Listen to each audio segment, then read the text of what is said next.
Pada suatu masa yang begitu jauh, hingga kita hanya bisa membayangkannya melalui bisikan angin dan aliran sungai, berdirilah sebuah kerajaan makmur bernama Amartalaya. Kerajaan ini dikenal bukan karena temboknya yang tinggi atau pasukannya yang kuat, melainkan karena kebijaksanaan rajanya, Prabu Arya Satya, yang memerintah dengan hati jernih dan tangan yang adil. Kau bisa membayangkan sebuah negeri yang damai, tempat rakyat hidup tanpa rasa takut, dan keadilan bukan sekadar janji, melainkan nafas kehidupan sehari-hari. Prabu Arya Satya memiliki dua orang putri.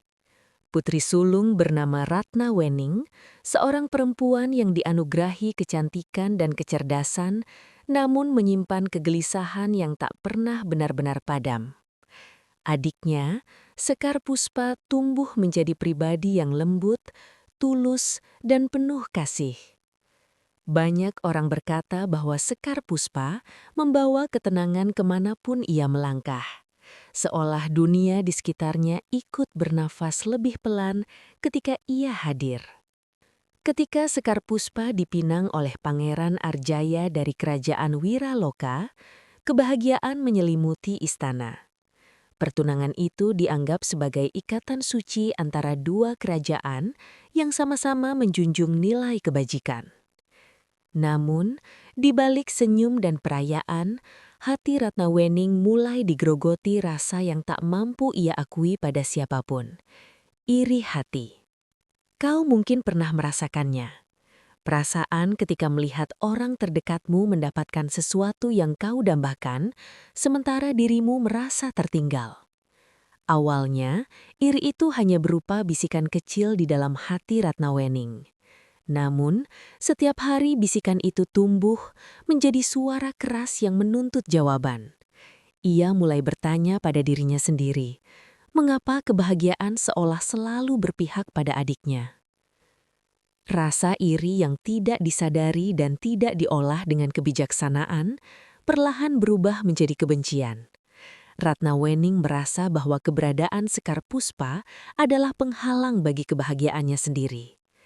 Dalam pikirannya yang semakin gelap, satu keyakinan tumbuh. Selama Sekar Puspa ada, ia tak akan pernah benar-benar bahagia.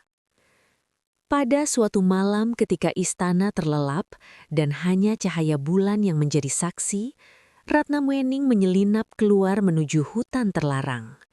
Di sanalah tinggal seorang penyihir hitam yang dikenal suka mempermainkan nasib manusia. Dengan suara bergetar namun penuh tekad, Ratna Wening menyajukan permintaan yang mengubah segalanya. Ia menawarkan emas dan perhiasan agar penyihir itu menyingkirkan Sekar Puspa. Penyihir yang hidup dari keserakahan dan dendam manusia menyambut permintaan itu dengan senyum licik. Dalam hatinya, ia tahu bahwa kejahatan yang lahir dari keluarga sendiri seringkali meninggalkan luka terdalam. Tak lama kemudian, pada suatu pagi yang tampak biasa, Ratna Wening mengajak Sekar Puspa berjalan-jalan ke taman istana. Kau bisa membayangkan betapa Sekar Puspa sama sekali tidak mencurigai apapun. Ia percaya pada kakaknya, karena begitulah kasih seharusnya bekerja. Tiba-tiba, udara di sekitar mereka terasa berat. Asap pekat muncul dan suara mantra bergema. Sekar Puspa menjerit, bukan karena sakit, tetapi karena ketakutan yang tak pernah ia kenal sebelumnya. Dalam sekejap, tubuhnya berubah menjadi seekor keong emas, kecil dan tak berdaya. Penyihir tertawa, dan Ratna Wening berdiri terpaku, antara rasa puas dan ketakutan pada apa yang telah ia lakukan. Keong emas itu kemudian dihanyutkan ke sungai besar yang mengalir jauh dari istana. Bersama arus air, Sekar Puspa terbawa menjauh dari kehidupan lamanya. Di dalam wujud yang asing itu, Sekar Puspa menangis tanpa suara. Ia bertanya pada dirinya sendiri, pada semesta, dan mungkin juga pada kita. Apakah ia pernah berbuat salah hingga harus menerima penderitaan seperti ini? Arus sungai membawa keong emas itu jauh dari gemerlap istana, menuju sebuah desa kecil bernama Sumberjati. Di desa inilah hidup seorang nenek sederhana bernama Nyi Raras, yang setiap hari mencari ikan untuk menyambung hidup. Suatu sore, jaringnya menangkap sesuatu yang berkilau di antara lumpur dan air.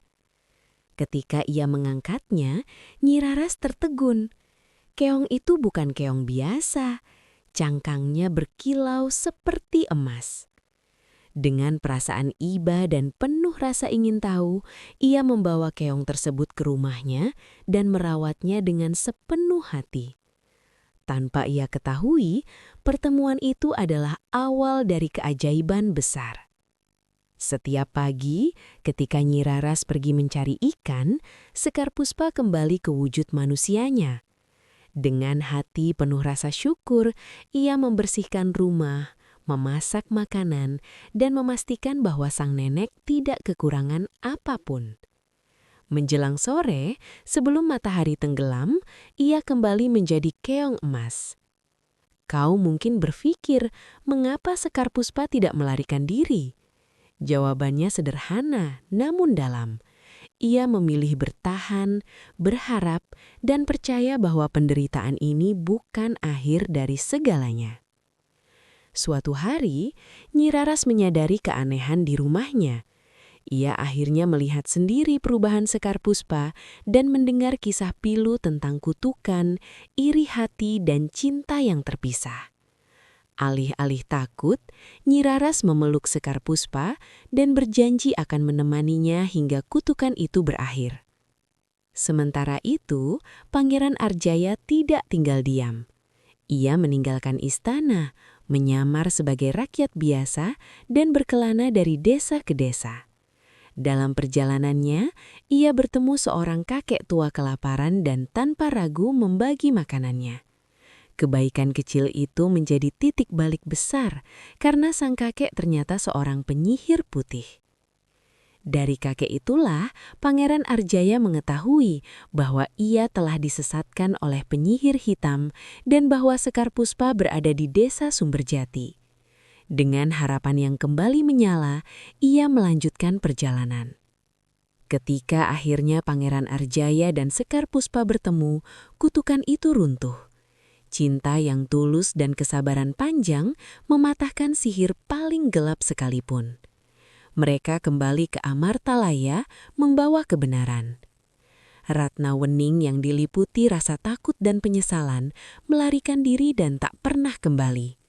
Sekar Puspa memilih memaafkan meski luka itu tak pernah sepenuhnya hilang. Ia dan Pangeran Arjaya hidup bahagia, meskipun Nyi Raras diangkat sebagai keluarga kerajaan. Dan disinilah kita belajar, iri hati yang dibiarkan tumbuh akan menghancurkan. Tetapi kesabaran dan kebaikan selalu menemukan jalannya pulang.